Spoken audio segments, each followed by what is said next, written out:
उलस news के साथ आगा उबैद एक बार फिर आपकी खिदमत में हाजिर हूँ। नाजरीन, जैसा आपको पता है ये क्वेटा का मेन शाहरा जिसको GPO चौक कहलाता था, लेकिन पिछले दिनों यहाँ जर्मनी के एजाज़ी कौंसल ने एक इफ्तिताह किया जो आपके सामने है। बर्लिन क्वेटा फ्रेंडशिप चौक इसका नाम रखा। बर्लिन क्वेटा फ्रेंडशिप चौक पे किसी को कोई एतराज़ नहीं है, लेकिन बदकिस्मती से 22 जनवरी 2023 को हमने रिपोर्ट भी किया था। ये जो आपको सामने खुदाई नज़र आ रही है इसको 7 माह होने को है, लेकिन इस बदकिस्मत चौक को 7 अरब रुपए जो पिछले 5 साल में हमारे सूबाई हुकूमत को डेवलपमेंट की मद में मिले थे, उससे ये बदकिस्मत चौक जो क्वेटा का मेन शाहरा है वो महरूम रहा। उसकी महरूमी की वजह मैं आपको बताऊं, ये रेड जोन से 50 कदम के फासले पर, और इस तरफ अगर मेरा कैमरामैन आपको दिखा सके, क्वेटा के 3 बड़े स्कूल्स और एक लॉ कॉलेज मौजूद है। इसकी वजह से हर वक्त इसके ऊपर रश होता है। रश की बड़ी वजह भी ये है कि यहाँ पे डस्ट होता है। रोड की तामीर जो है पिछले 7 माह से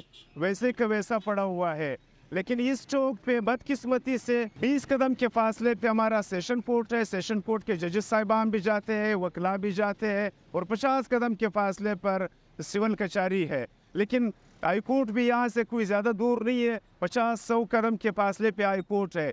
असम्बली भी 50-100 कदम के फासले पे है। वज़राला हाउस और गवर्नर हाउस भी इसी रोड पे है। लेकिन बदकिस्मती से जो हमारे शरफा है, जो एलीट क्लास है, वो हर रोज़ इस रश से गुजरते तो है, लेकिन बदकिस्मती से उसको ये ध्यान नहीं आता है कि 22 जनवरी 2023 से अभी तक ये रोड वैसे के वैसे खुदरा पड़ा हुआ है।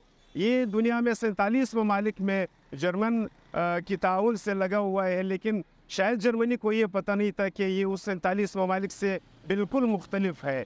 इस तरह कुदरे हुए रोड पे अगर आप फ्रेंडशिप का नाम रखते हो, नाम पे हमें कोई इतराज़ नहीं है, लेकिन खुदारा आप इससे ज़रा ये सवाल कर ले कि 700 अरब में इस बदबख्त चौक के लिए, ये खुदाई भरने के लिए पैसे नहीं बचे।